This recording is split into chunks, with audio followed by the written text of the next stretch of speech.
Why do students typically have to retake courses?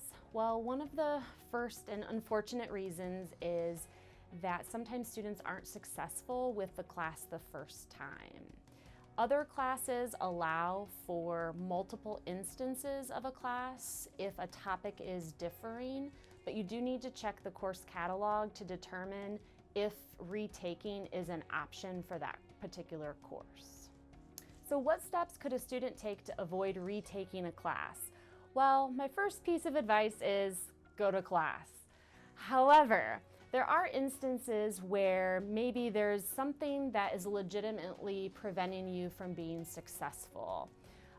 And so in those cases, I would say one of the things that you could do is speak with the instructor, let them know what is going on, and then we also offer different resources, and I'll talk about those a little bit next.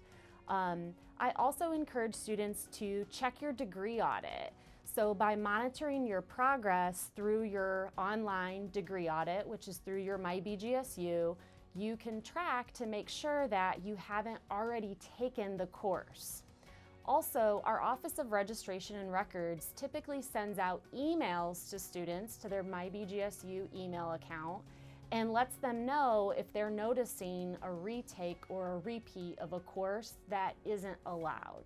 So be monitoring your email and watching your degree audit. What support does the university offer for students who are struggling in a course? Well, first and foremost, you definitely want to speak with your instructor directly. Most instructors really want to help you be successful in the course, so reach out to your professor.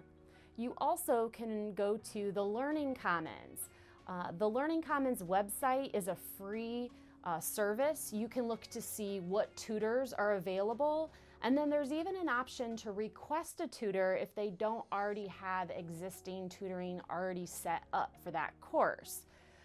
You also can look at online resources. So for example, maybe your textbook the textbook publisher has a website that has free flash quizzes, or maybe there is a vocabulary quiz that you could take, or other online tools through your textbook website. So again, just other free resources for students to utilize. Of course, you also can reach out to your academic advisor to determine if there's any other possible solutions, such as, is that truly a required course for your major, or is it an elective that you're taking and you can replace it with something else during the first week of the semester? When should students consider the SU, otherwise known as the pass-fail grade option? Well, first off, if a class is being used for your major or minor, which you can check in your degree audit, you are typically not allowed to switch the class to the SU grade option. Also, keep in mind that SU, while it's frequently used because it doesn't count in your GPA, you do have to earn a grade of C or better in order to earn the S satisfactory grade. So there may be times where if you're not taking the class to build knowledge into another course, for example, it's not a prerequisite, then you honestly may want to consider keeping it a letter grade, earning a D, which I know is, less than stellar, but it's okay sometimes. And perhaps you're getting A's in all of your other classes, so it'll balance out in your GPA. But you really should consider all the different elements of, is changing it to SU, satisfactory, unsatisfactory, a good idea for a particular class.